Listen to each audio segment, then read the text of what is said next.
ሰላም አድማጮቻችን እንዴት ናችሁ? ዛሬ በእንግሊዝ ፕሪሚየር ሊግ በርከት ያሉ ጨዋታዎች ይደረጋሉ።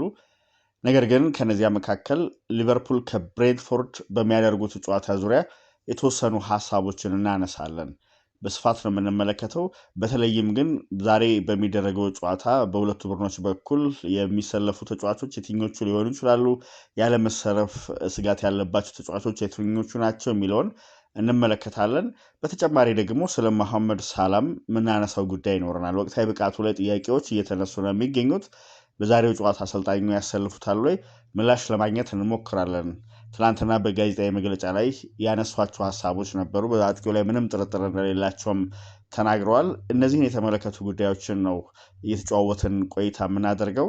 ለቻናላችን አዲስ የሆናችሁ ቻናላችንን ሰብስክራይብ፣ ላይክ እና ሼር እንድታደርጉ በአክብሮት እንጠይቃለን። ሊቨርፑል ከብሬንትፎርድ የሚያደርጉት ጨዋታ በተለየ መንገድ በተለይ ለሊቨርፑል ቦታ የሚሰጠው ነው። ምክንያቱም ዘንድሮ የዋንጫ አሸናፊነት እድል ካላቸው ቡድኖች አንዱ ተደርጎ ይታሰብ ነበር። የጀመረበት መንገድም ከውጤት አንጻር ከተመለከት ነው ቢያንስ የተሻለ ነበር። ነገር ግን በፕሪሚየር ሊጉ ተከታታይ ጨዋታዎችን መሸነፉን ተከትሎ አሁን በፕሪሚየር ሊጉ የደረጃ ሰንጠረዥ አራተኛ ደረጃ ላይ ነው የተቀመጠው። ሊቨርፑል 15 ነጥቦች አሉት፣ አራተኛ ስፍራ ላይ ነው። ከመሪው አርሰናል የ4 ነጥብ ልዩነቶች አሉት። ተጋጣሚው ብሬንትፎርድ 14ተኛ ደረጃ ላይ የተቀመጠ ቡድን ነው፣ 10 ነጥቦች ይዟል እና የኪዝ አንድሬውስ ቡድን ግን ፈታኝ እንደሚሆን ይጠበቃል። ሌላኛው በዚህ ጨዋታ የምንመለከተው ነገር ሊቨርፑል የሚያውቃቸውን የተወሰኑ ተጫዋቾች በተቃራኒ የሚገጥምበትም ጨዋታ ይሆናል። ምክንያቱም የቀድሞው የሊቨርፑል ተጫዋቾች አሁን በብሬንትፎርድ የሚገኙ ቁጥራቸው ትንሽ አይደለም። ከግብ ጠባቂው ጀምሮ ግብ ጠባቂው ኪቪ ኬልኸር ነው፣ በሊቨርፑል ቤት ያሳለፈ ተጫዋች። በዚያ ግን የመጀመሪያ ተሰላፊነት እድል በበቂ ሁኔታ እንደማያገኝ ያመነና የመጀመሪያ ተመራጭ ለመሆን ካለው ፍላጎት የተነሳ ከሊቨርፑል የተለያየ ተጫዋች ነው። ያው የአሊሰን ብቃት ይታወቃል። በጣም በላቀ ብቃት ነው ያለፉትን ዓመታት ሲጫወት የነበረው። ስለዚህ ኪቪ ኬልኸር ይህን ውሳኔ በመወሰኑ የሊቨርፑል ደጋፊዎች ጭምር ተረድተውታል፣ እንደ ከሃዲ አልቆጠሩትም። ስለዚህ አሁን በብሬንትፎርድ በመጀመሪያ አሰላፊነት እያገለገለ ነው የሚገኘው። በተከላካይ መስመሩ ላይ ስቲቨን ቫንደርበርግ አለ፣ በሊቨርፑል የሚታወቅ ተጫዋች። በአማካይ ስፍራ በሊቨርፑል ቤት ውስጥ የተጫወተ ብቻ ሳይሆን በተለይ በየርገን ክሎፕ ስኬታማ ዓመታት ቡድኑን በአምበልነት በመምራት ጭምር የተለየ ስፍራ ያለው ተጫዋች ጆርዳን ሄንደርሰንም የዚያ ስብስብ አካል ነው። ምናልባት በመጀመሪያ አሰላለፍ ውስጥ ላይ ካተት ይችል ይሆናል፣ ግን ፋቢዮ ካርቫልሆም የሊቨርፑል ተጫዋች ሆኖ ያሳለፈ ተጫዋች ተጠባባቂ ወንበር የተነሳ ጨዋታዎች ላይ ተጽዕኖ ሲያሳርፍ ተመልክተነዋል። በዚህ የውድድር ዘመንም እሱም በተቃራኒ ሊቨርፑልን ከሚገጥሙ ተጫዋቾች መካከል ነው የሚገኘው። በሊቨርፑል ቤት ምናልባት በዛሬው ጨዋታ የማይሰለፉ የተወሰኑ ተጫዋቾች ይኖራሉ፣ ግን ከነዚያ መካከል ትልቅ ቦታ የተሰጣቸው የአሌክዛንደር ኢዛክ እና የግራቨንበርክ ጉዳይ ነው። ሁለቱ ተጫዋቾች ጉዳት አስተናግደዋል። አንዳንድ መረጃዎች ለጨዋታው ሊደርሱ የሚችሉበት እድል እንዳለ ያመላክታሉ፣ ግን ሪስክ መውሰድ ደግሞ አይፈልጉም አሰልጣኙ። ምክንያቱም አሁን ገና ማገገም ሂደታቸውን ሳይጨርሱ አቻኩሎ ወደ ሜዳ የሚያስገባቸው ከሆነ ለተጨማሪ ለተባባሰ ጉዳት ሊዳረጉ የሚችሉበት እድል ስላለ ያንን በጥንቃቄ የሚሸፍኑት ነው የሚሆነው። ስለዚህ እነዚህ ነገሮች ከግምት ማስገባት ያስፈልጋል ስለ ዛሬው ጨዋታ ስናነሳ። ሌላኛው ግን ትልቅ መነጋገሪያ ጉዳይ ሆነው በተለይ ደግሞ ከሰሞኑ በዚህ የውድድር ዘመን እያሳየ ካለው ብቃትም አንጻር የመሐመድ ሳላ ጉዳይ ነው። መሐመድ ሳላ ጎሎችን እንደ ልብ እያስቆጠረ አይደለም። ነገር ግን አሰልጣኝ አርነ ስሎት ከብሬንትፎርድ ጋር ከሚያደርጉት ጨዋታ በፊት በሰጡት ጋዜጣዊ መግለጫ ላይ ካነሷቸው ጉዳዮች መካከል አንደኛው ከእሱ ጋር የተያያዘ ነበር። የሳላ ወቅታዊ ብቃት ፈጽሞ እንደማያስጨንቃቸው ነው አርነ ስሎት የተናገሩት። ሳላ ጎል ሲያስቆጠር ነው የኖረው፣ ምንም አዲስ ነገር የለውም። ጎል ማስቆጠሩንም ይቀጥላል ብዬ አስባለሁ። መረዳት ያለብን ተጫዋቾች የሚያመክኗቸው ድሎች ይኖራሉ በጨዋታዎች ወቅት፣ ግን ሰው መሆናቸውን መዘንጋት አያስፈልግም። ያው መሐመድ ሳላ በጣም ረዘም ላለ ጊዜ እንዲህ አይነት ትልልቅ ድሎችን የማያመክን አይነት ተጫዋች ሆኖ ስለምናውቀው ድሎችን ሲያመክን ጎል ሳያስቆጥር ሲወጣ ስንመለከት ይገርመናል። ነገር ግን ይህንን መረዳት ያስፈልጋል ብለዋል። ግን ሊቨርፑል የማይታሰበውን ነገር ለመጋፈጥ የሚገደድበት ጊዜ ሩቅ ላይ አይሆንም እንደሚችል የሚናገሩ አሉ። መሐመድ ሳላን የግድ በመጀመሪያ አሰላለፍ ማካተት የማይጠበቅበት ጊዜ የደረሰ ይመስላል ብለው አስተያየታቸውን የሚሰጡ ተንታኞችም ጭምር አሉ። ግብፃዊው በመጀመሪያ አሰላለፍ ሊያካትተው በሚችል ወቅታዊ ብቃት ላይ አይገኝም ብለው አፋቸውን ሞልቶ የሚከራከሩ አሉ። በእርግጥም ሜዳ ላይ ከምንመለከታቸው አንዳንድ ነገሮች ይሄ ሀሳብ ምክንያታዊ ይመስላል። ለምሳሌ በቻምፒየንስ ሊግ አይንትራክት ፍራንክፈርትን የገጠሙበትን ጨዋታ ማንሳት ያስፈልጋል። ጥሩ ማሳያም ስለሚሆን የጨዋታው ውጤት ሊቨርፑልን 4 ተከታታይ ጨዋታዎች መሸነፍ ፈጥሮበት ከነበረው ድባቴ ያወጣው እንደሆነ ሁላችንም እናውቃለን። በጣም መጥፎ ጊዜ ነበር፣ መጥፎ ጉዞ ነበር ያደረገውና ሊቨርፑል ለሳላ ግን ራሱን ቆም ብሎ የሚፈትሽበት አጋጣሚም ጭምር ነው፣ ለራሱም ለሳላ ጭምር። እንዲያውም በዚያ ጨዋታ የጨዋታውን መጠናቀቅ የሚያበስረው ፊሽካ ከተሰማ በኋላ ያደረገውን ሁላችንም ተመልክተናል። ወደ ጀርመን ተጉዞ በደች ባንክ ፓርክ ስቴዲየም በመገኘት ያበረታቷቸውን ተጓዥ ደጋፊዎች ላፍታ አመሰገነ። ከዚያ ፊቱን አዙሮ ነው ወደ መልበሻ ክፍል ያቀናውና አካላዊ ቋንቋውን ስንመለከት ስሜቱን በደንብ የሚገልጽ ነበር። አሁን የሚገኝበትን ስሜት በደንብ የሚያሳየን ጭምር ነው። ምንም እንኳን በአንፊልድ ቆይተው ለመጀመሪያ ጊዜ በሁለት ተከታታይ የቻምፒየንስ ሊግ ጨዋታዎች የመጀመሪያ አሰላፊ አለመሆኑ ስሜቱን እንደሚጎዳው ቢታሰብም ብዙ ለውጦችን ያደረገው የአርነ ስሎት ቡድን ግን ሜዳ ላይ በጣም የተዋጣለት ጊዜ ነበረው። እንቅስቃሴው በጣም ያማረ ነበር። ድሎችን ቶሎ ቶሎ የሚፈጥር ቡድን ነበር የተመለከትነው እና እንዲያውም በውድድር ዘመኑ ካደረጋቸው ጨዋታዎች መካከል ሊቨርፑል በቀዳሚነት ሊጠቀስ ከሚችለው አንዱ አድርገን ልናነሳው እንችላለን። ሳላ በዚህ ጨዋታም ወደ ሜዳ ሊገባ የሚችልበት እድል ተፈጥሮ ነበር። ጨዋታው ሊጠናቀቅ 16 ደቂቃዎች እየቀሩት ነው ተቀይሮ ወደ ሜዳ የገባው። በዕለቱ በጣም ድንቅ የነበረውን ትልቅ አስተዋጽኦ ያበረከተውን ሁጎ ኤኪቲኬ ተክቶ ነው ወደ ሜዳ የገባው። ነገር ግን ሜዳ ላይ በቆየባቸው ደቂቃዎች ያደረጋቸው ነገሮች ሆላንዳዊ አሰልጣኝ እርሱን ተጠባባቂ ወንበር ላይ አስቀምጠው መጀመራቸው ትክክል እንደነበር የበለጠ ያረጋገጠ ጭምር ነበር።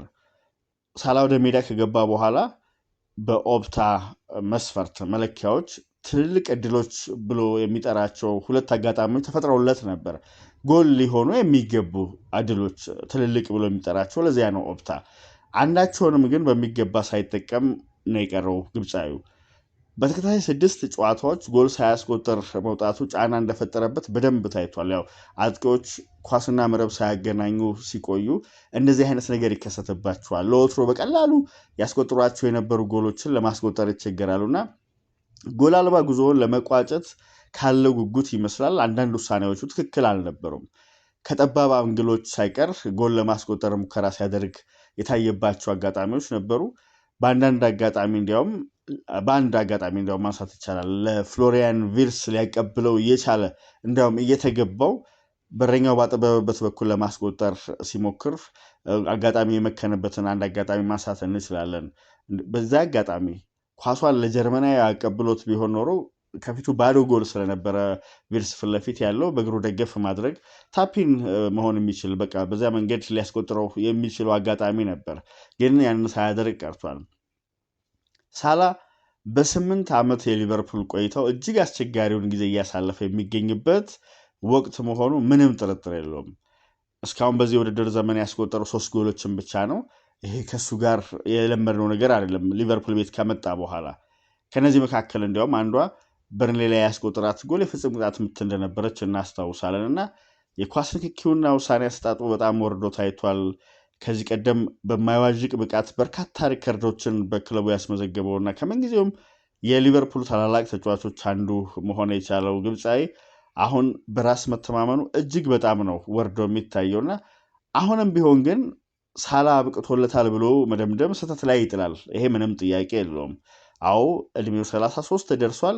ሆኖም ግን ገና ወሩ ጥቅምት ነው። ረጅም ጊዜ ከፊታችን ይጠብቀናል ስለ ውድድር ዘመኑ ብይን ለመስጠት እና በዚያ ላይ ደግሞ በክረምት የዝውውር መስኮት ቡድኑን ከተቀላቀሉ ተጫዋቾች ጋር ሜዳ ላይ ደመነፍሳዊ ጥምረት ለመፍጠር ገና እየሞከረ ነው ያለው። ባለፈው የውድድር ዘመን ለእርሱ በርካታ ድሎችን ከፈጠሩ 3 ተጫዋቾች ሁለቱን አጥቷል። ምክንያቱም ወደ ባየር ሙኒክ ሄደውን ሉዊስ ዲያዝ ማንሳት እንችላለን። ሪያል ማድሪድን የተቀላቀለውን ትሬንት አሌክዛንደር አርኖልድም እንደዚሁ ማንሳት እንችላለን። እነዚህን ተጫዋቾች ማጣቱ ያጎደለው ነገር እንዳለ መናገር እንችላለን። በዚህ የውድድር ዘመን እንደ ከዚህ ቀደሙ በርካታ ድሎች እያገኘም አይደለም። እንዲያውም ዘንድሮ ብዙ ኳስ የሰጠው ተጫዋች ከቡድን ጓደኞቹ መካከል ኮዲ ጋክፖ ነውና ይሄም ብዙ የሚነግረን ነገር አለ። ግን እንደዚያም ቢሆን ነገሮችን በፍጥነት መዘንጋት አያስፈልግም። ከጥቂት ወራት በፊት ሳላ አምና በሁሉም ውድድሮች በነበረው ተሳትፎ በ57 ጎሎች መሳተፉን ተከትሎ በግል ሽልማቶች ሲበረከቱለት እንደነበረ ይታወሳል። አምና 34 ጎሎች አስቆጥሯል። 23 ጎል የሆኑ ኳሶችን አመቻችቶ አቀብሏል። በሳምንት 400,000 ፓውንድ የሚያስገኝለትን አዲስ የ2 ዓመት የኮንትራት ማራዘሚያ የተፈራረመው ስለሚገባው ነው። ይህንን አምኖ መቀበል ያስፈልጋል እና ሳላ በቀላሉ እጅ የሚሰጥ ተጫዋች አለመሆኑን መረዳትም ደግሞ ያስፈልጋል። በክለቡ ታሪክ 3ኛው ከፍተኛ ጎል አስቆጣሪ ነው። የበለጡ ሪከርዶችን ማስመዝገብ ይፈልጋል። ለከፍተኛ ጎል አስቆጣሪዎች የሚበረከተውን የጎልደን ቡት ሽልማት በድጋሚ ማሸነፍ ውጥን አለው እና እነዚህ ነገሮች ተደማምረው ስለ ሳላ ብይን ለመስጠት ትንሽ መታገስ ያለብን ይመስላል። ብሬንትፎርድን በሚገጥሙበት በዚህ ጨዋታ ወደ መጀመሪያ አሰላለፍ ይመለሳል ወይ? ይሄ ምናልባት መታገስ ይፈልጋል። የሚወሰነው ስሎት የፍራንክፈርትን ባሸነፉበት ጨዋታ የተጠቀሙበትን ፎርሜሽን በድጋሚ ይጠቀሙታል ወይስ ይለውጡታል በሚለው ላይ ነው። በዚያ ጨዋታ እንደምናስታውሰው የመረጡት 4-4-2ን መጠቀም ነበር። ኳስ በተጋጣሚ ቡድን ተጫዋቾች እግር ስር ስትሆን የቡድኑ ቅርጽ ወደ 4-2-2-2 ይቀየር ነበር።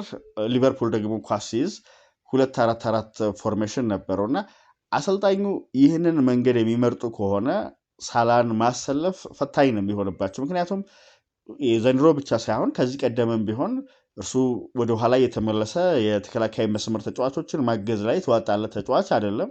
በረቡዕ ጨዋታ ደግሞ እንደተመለከትነው ቪርስ በዚያ ቦታ ላይ ሲሰለፍ ወደ ኋላ የተመለሰ የተከላካይ መስመሩን በሚገባ ሲያግዝ ነበር እና በዚያ ላይ ቪርስ ለ2 ጎሎች መገኘት ምክንያት እንደነበረ እናስታውሳለን። ጀርመናዊ ከባየር ሊቨርኩዘን ከመጣ በኋላ በሊቨርፑል ከፍተኛ ተጽዕኖ ያሳረፈበት ጨዋታም ጭምር ነበርና በዚህ ምክንያት አሰልጣኙ አጣብቂኝ ውስጥ ሊገቡ ይችላሉ። በዚህ በረቡዕ ጨዋታ ኢዛክ ጉዳት ሲያስተናግድ አሰልጣኙ አንድ የወሰኑት ውሳኔ ግን ጥያቄዎች እንዲነሱ ያደርጋል። በሳላ ላይ አሁን ያላቸው እምነት እንዴት ያለ ነው የሚለውን ፍንጭ የሚሰጥ ይመስላል። ምክንያቱም ፌዴሪኮ ኬዛን ማስገባት ነበር የመረጡት በዚያ ጨዋታ ልክ ኢዛክን ሲያስወጡ። በዛሬው ጨዋታም ከሁለቱ ለአንዳቸው ድል ይሰጣሉ ተብሎ ነው የሚጠበቀው። ግን ግብፃዊ የመሰለፍ የሰፋ ድል ያለው ይመስላል። ምክንያቱም አሰልጣኙ በሱ ላይ እምነት እንዳላቸው ትላንትና በጋዜጣዊ መግለጫው ተናግረዋል። በዚያ ላይ ደግሞ እንደዚህ በተከታታይ ጨዋታዎች ከመጀመሪያ አሰላለፍ ውስጥ ውጪ መሆንን ግብፃዊው በጸጋ ይቀበለዋል ተብሎ አይጠበቅም እና ይሄ የቡድኑን መንፈስም እንዳይሸረሽር ጥንቃቄ ማድረግ ይኖርባቸዋል። በዚያ ምክንያት አሰልጣኙ ምናልባት ወደሚመርጡት 4-2-3-1 ሊመለሱ ይችላሉ። ሳላንም በስብስብ ውስጥ ሊያካትቱት ይችላሉ። ሌላኛው በረቡዕ ጨዋታ የተመለከትነው አንድ ድንቅ ነገር የከርቲስ ጆንስ አስተዋጽኦ ነው። በጣም ጥሩ ጊዜ ነበር ያሳለፈው። በመጀመሪያ አሰላለፍ ውስጥ መካተቱ ምክንያታዊ እንደነበርም ያረጋገጠ እንቅስቃሴ ነበር ሜዳ ላይ የተመለከትንበት። በርካታ ፓሶችን ያደርጓል። እንዲያውም ሜዳ ላይ ከነበሩ የሊቨርፑል ተጫዋቾች ሁሉ በርካታ ፓሶችን ያደረገው እርሱ ነበር። 122 ፓሶችን ያደረገው ስኬታማ ጊዜ ነበረው ማለት እንችላለን። ዶሚኒክ ሶቦስላይም እንደዚሁ በጥልቅ አማካይ ቦታ ላይ ልዩነት ከፈጠሩ ተጫዋቾች መካከል ነውና በዛሬው ጨዋታ የተለየ ፈተና ነው የሚጠብቃቸው። በእርግጥ ከብሬንትፎርድ ጋር በሚያደርጉት ጨዋታ ግን ሊቨርፑል በፕሪሚየር ሊጉ ከወዲሁ ከዋንጫ ተፎካካሪዎች ላለመራቅ ሙሉ 3 ነጥብ ማሳካት ይፈልጋልና ምናልባት የተለየ አቀራረብ እንመለከት ይሆናል።